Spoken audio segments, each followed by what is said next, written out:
기억이 흐려질수록 감춰졌던 진실은 떠오르기 마련입니다. 독고탁은 장미애의 유품을 정리하다가 오래된 USB를 발견했습니다. 한이에겐 아직 말하지 마세요라는 글귀가 적힌 봉투 속에 들어있던 그것은 곧 영상 속 진실을 드러내기 시작했습니다. 장미애는 말했습니다. 한이는 자신의 아이가 아니며 누군가의 부탁으로 키웠다고.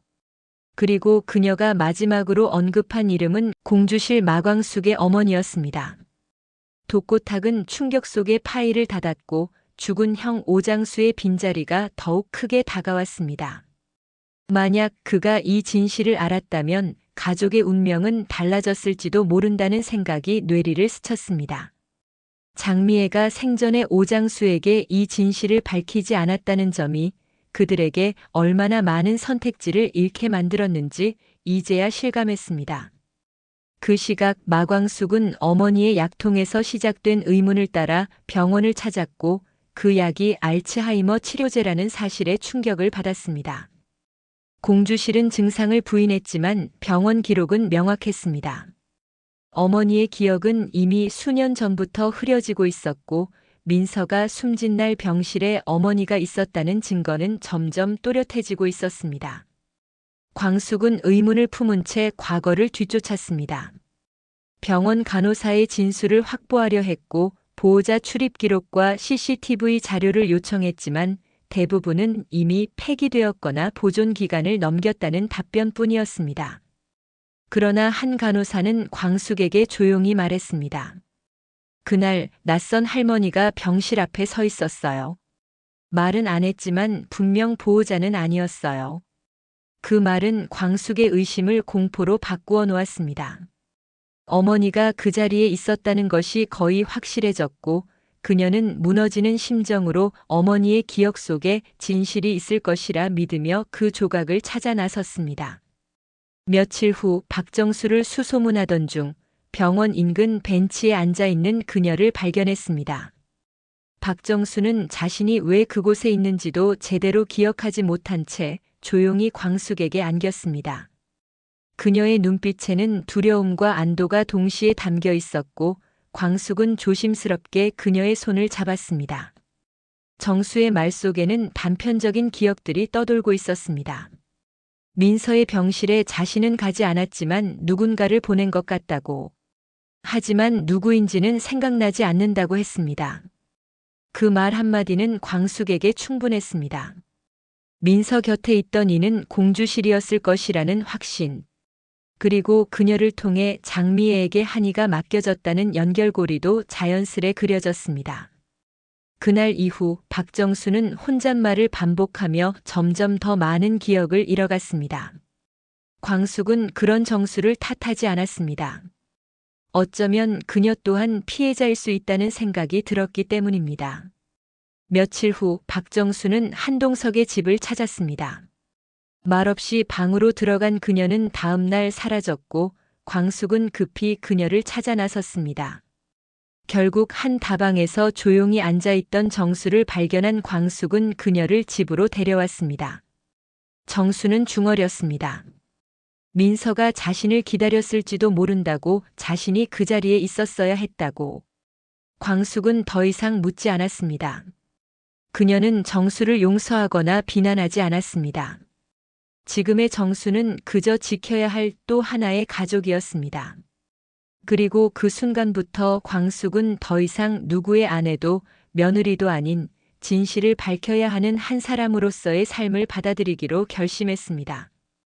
한편 독고세리는 조용히 움직이고 있었습니다. 어린이집을 찾아 한이의 보호자 등록 서류를 요청했고 동시에 병원에도 접촉해 공주실의 민서 병실 출입 기록을 확인하려 했습니다. 그녀는 장미애가 남긴 유언의 실체를 파악하고자 했고 자신이 한이의 법적 보호자가 되려는 계획을 하나씩 실행에 옮기고 있었습니다.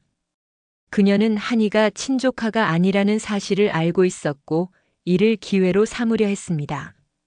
그 무렵 한동석은 아이들과 함께 정수의 치매 판정을 공유하며 가족들에게 말했습니다. 어머님의 기억을 우리가 대신해 주자고. 결과보다 마음이 중요한 순간이었습니다.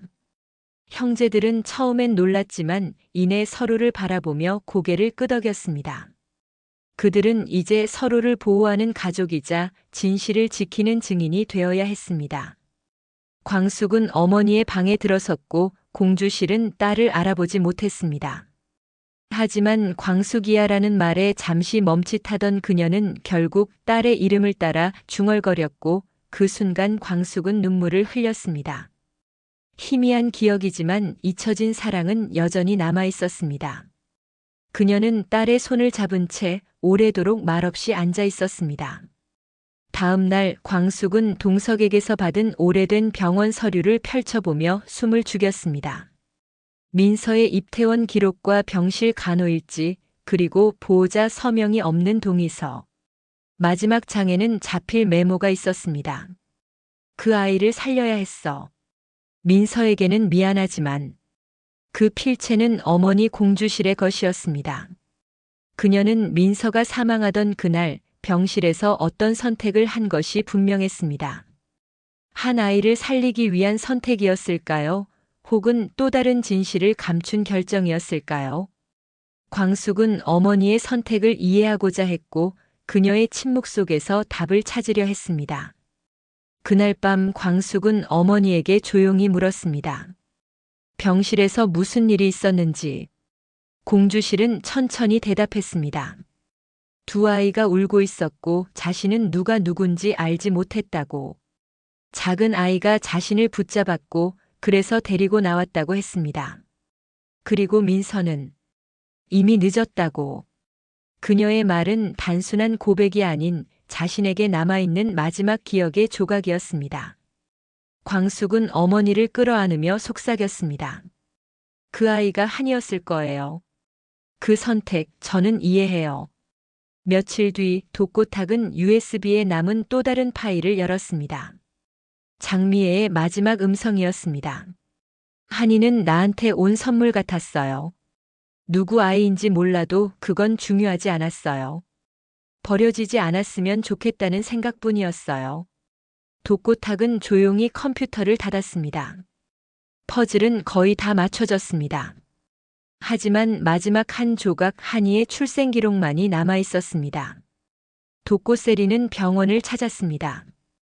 출생 기록에서 보호자 서명을 확인해달라고 요청했고 직원은 파일을 열어 보여주었습니다. 흐릿한 두 글자. 공주. 번진 잉크 속에 담긴 마지막 글자는 희미했지만 그녀는 알 수 있었습니다. 그것은 바로 공주실이었습니다. 이제 모든 진실의 열쇠는 그녀의 기억 속에 남아 있습니다. 민서의 죽음, 한이의 존재, 장미애의 선택, 그리고 독고세리의 욕망까지. 이 가족을 둘러싼 수많은 조각들이 이제 한 그림을 완성하고자 하고 있습니다. 오한이의 출생 진실이 47화에서 밝혀집니다. 궁금한 다음 이야기는 이번 주 TV에서 함께하겠습니다. 구독과 좋아요로 또 만나요.